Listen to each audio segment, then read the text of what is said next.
in 98, when I went to see my cousin, my doctor, told me I needed to lose a few pounds. So I was about 195, 198, which is probably about 5 to 10 pounds more than I usually were. So he told me I needed to get down to 175, which I hadn't been since I was in college.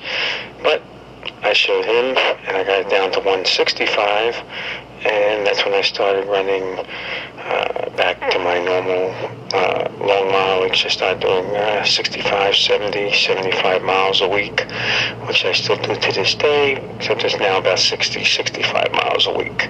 I run on the weekends between 15 and 18 miles both days, and even when I'm not training, and the rest, in the evenings or mornings, the rest of the week. Ever since then, 98, I've run over 3,000 miles every year, or to California. Anyway, that's it. Worked long hours, always had, real jobs, obviously, from accounting to running companies to turn around, restructuring. Would run anytime, any place, did a lot of traveling business-wise. Always found time to run evenings, nights, early in the morning. Would run to a place if I had to and then shower. In addition, in the 90s, when I wasn't running marathons, I was still running. Traveled, ran under the Eiffel Tower, climbed up the Notre Dame, ran in Florence, Rome, Venice, Switzerland, Italy, all over. Monte Carlo, some other places, but I can't remember them all right now. Anyway, I've run in many interesting places, including running a race that ended at home plate at Shea Stadium, where you came in through the center field wall and ran around the track, which ran it the last year before they stopped it because Shea Stadium was torn down. And then today, May 10th, I actually was on the field at Citi Field taking batting practice and playing ball, but also went for a run around the warning track of the whole outside of the city, inside of the Citi Field, but around the inside track, warning track. I've also run some other different places, but as I mentioned, the Bermuda Marathon came into an Olympic, soccer track like the Olympics, and some other interesting finishes like downtown Philly, obviously Tavern on the Green, and some other races were down by the World Trade Center and things like that. Running has its advantages. When I was 18 years old and started running the marathon, actually 17, but 18, it was kind of cool. Where most dads were telling their kids not to drink, mine was telling me to have beer because the carbohydrates, and that's all we knew then, beer and pasta. So my father was telling me to have beer, which he said is kind of cool in a weird way. What does it take to continue running all these years? Running, going out on the days when you don't feel like going out, when you're achy, painful, rain, snow, sleet, hail. I have one over on the mailman. That's what it takes. Sometimes you feel really good, sometimes you don't. You gotta listen to your body, but you still gotta push yourself, just like in life. Had a race in Queens College. Don't know if it was my sophomore, junior year, but it was actually a charitable run along Queens College. I won the race, but I could not accept any prize money, but they wanted to give us a first place prize because back then you were not allowed to take anything as an amateur. Not that I ever was going to make it to the Olympics, but just running any of the races, you needed to be an amateur back then. Just something to think about, because now they all get paid money. Running marathons, running races, probably the only sport where you can run with the top elite runners in the same race. Try doing that playing basketball with Michael Jordan. Try doing that with Tiger Woods playing golf, or any other sport. One of the places that I ran was in Jordan, Petra, and I ran a 2-mile walk down a hill to get to where the beautiful sculpture, marble, and everything is. And about 105-degree heat.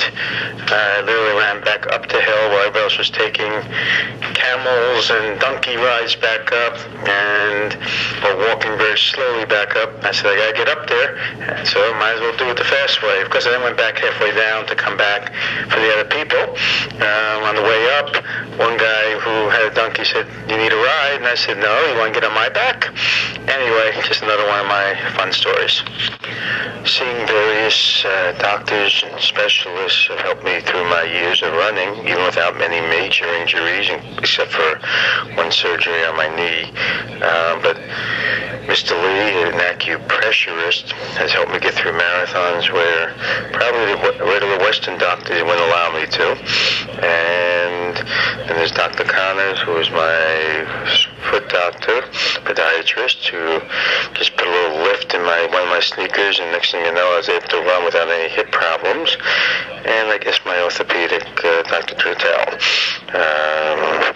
But on an overall basis, very few major injuries over my years, more minor stuff, except for having surgery to help take away a little pain in my right leg, which ended up being a disaster, and basically had 6 months of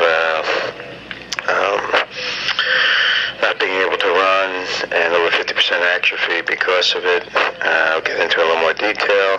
However, eventually I got myself back. This was in 1994, and obviously got myself back into my shape, even on my own, after rehab wasn't even working. Besides for running up Petra, I ran actually in Israel, a little bit up Masada, also around the Old City, Paris, the Nile River, by the pyramids, lots of other places which we can discuss. When I run, there can be pain, and I run through it and push myself harder with listening to my body. I kind of do the same thing in life, whether it's business or a personal item, and when things get tough, or most people will, let it get to them or slow them down, I push myself through it, and, maybe on my own, but I push myself through it and figure out the way to get through it, even sometimes if it's painful. In regard to what we want to write, I think the ultimate question is, how do we get to those 40,000 to the 45,000 marathon runners who are the average Joe and Joette, who can relate to this, but also enjoy it and feel part of it and feel like, wow, I'm talking about them at the same time that I'm writing this. So that's what I'm looking for. How do we get to those people?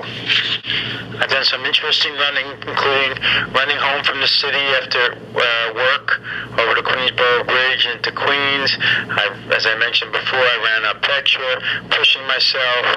I always tend to find that running and wherever I am, I'll push myself through things that most people wouldn't experience, or they may miss something because of it.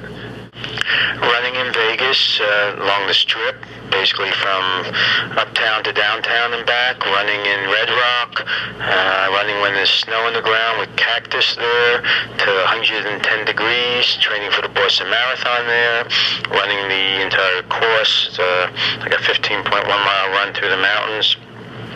Seeing animals from coyotes, which I may have mentioned before, to just running, on the desert.